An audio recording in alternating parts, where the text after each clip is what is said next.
Hello, everyone, and welcome back to the Language Arts Gallery. Today, we're going to go over stance and perspective in academic writing. Now, these two words are often used interchangeably. However, they do have slightly different meanings. So we're going to discuss how those meanings are a little bit different and how you can apply this to your academic essay. So let's get started. Okay, so let's begin by talking a little bit about stance and perspective. So your stance is how you feel about a particular topic or issue, and it's an emotional feeling that you have. It can be that you're passionate about an issue, you're indifferent, you're objective, or you're critical.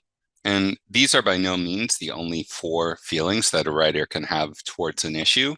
A writer can have a variety of feelings towards an issue. It's really a limitless list.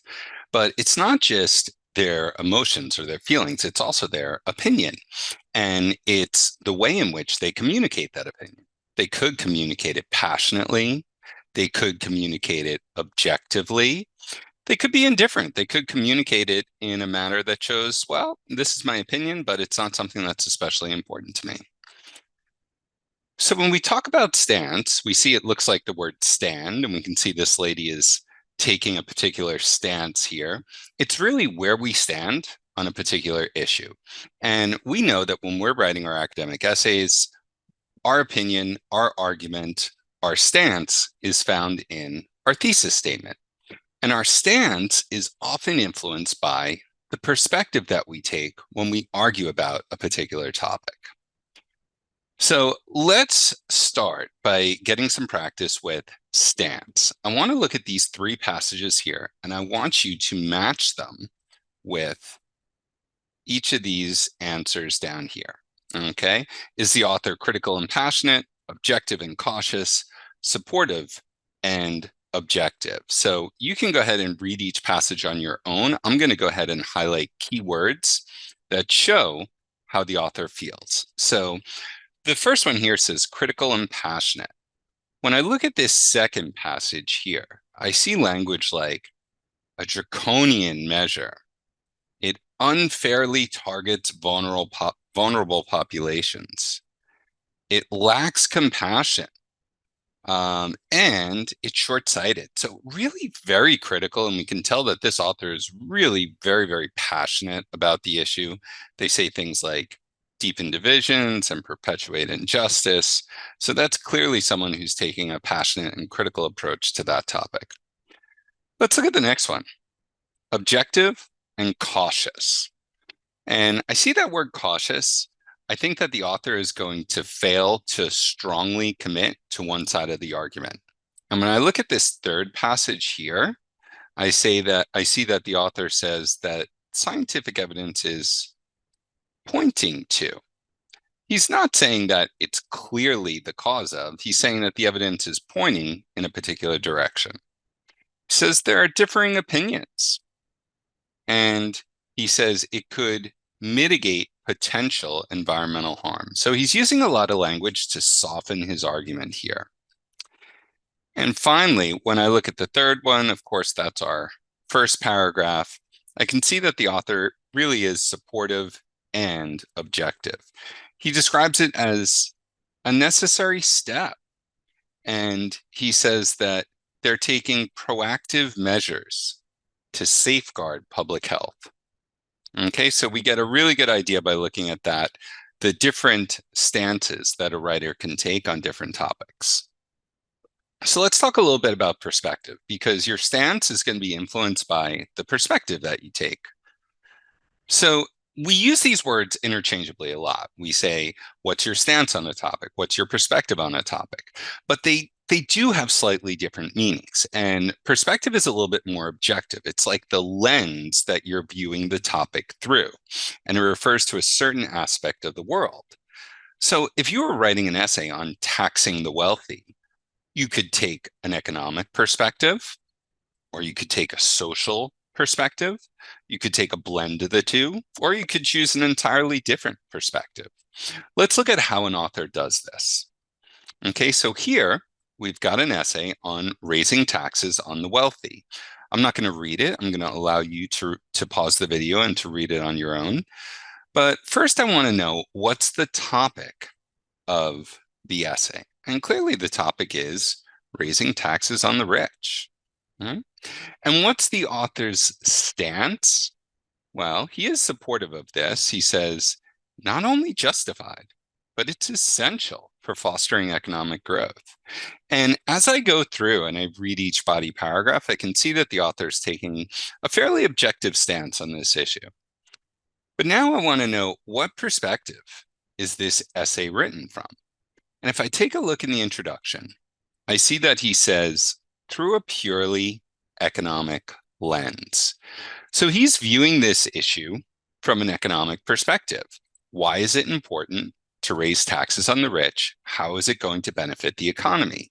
So since I know he's taking an economic perspective, I expect, as I read through this essay, to come across examples of how this is going to benefit the economy. And I see several examples of that. I won't go through everything, but if we look at that, the first paragraph here, I see that the redistribution of wealth fosters greater purchasing power among lower income individuals, and that stimulates economic activity and it promotes growth. So he's talking about the economic benefits of raising taxes on the wealthy. If he was talking from a purely social perspective, he would be talking about how this is better for people because they're going to have access to the resources that they need. They're going to be able to improve their quality of life. But he's talking instead about how this benefits the economy as a whole. If I go down to the second body paragraph, I see here he says, increased tax revenue from the wealthy can be utilized to invest in infrastructure, education, and social programs. And it's laying the groundwork for sustainable economic growth and resilience in the face of economic shocks. So again, he's talking about the economic benefits of this.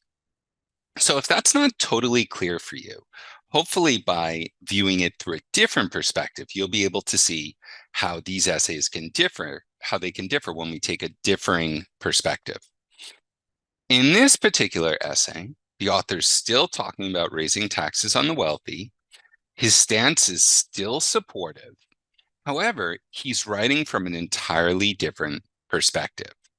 Here he says it's crucial to examine the social implications of such policies. And he talks about it being a social imperative for creating a more just and equitable society. So he's really writing from a perspective of social justice. And as we go through, we can see language that supports that perspective. He says it requires the affluent to contribute a larger share of their income, and societies can redistribute wealth more equitably, providing greater opportunities for upward mobility. That's a really, really important phrase right there. Upward mobility. So he's not talking about the overall impact on the economy. He's talking about the impact on the individual from a social perspective. Okay, so I'll let you guys go through that and look for other examples of how that author is taking a social justice perspective. And finally, I'm going to leave you with one more essay, and this is written from a different perspective. The topic of the essay is still the same. It's raising taxes on the wealthy. The author's stance is still the same. It's supportive, but it's written from an educational perspective. It talks about positive educational outcomes.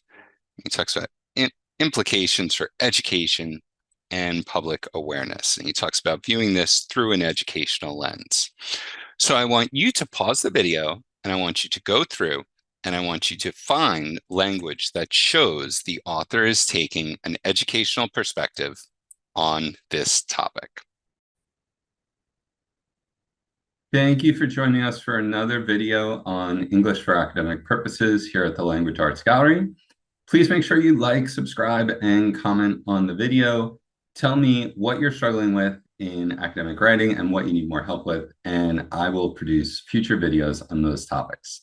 Thanks so much, and I'll see you in our next video.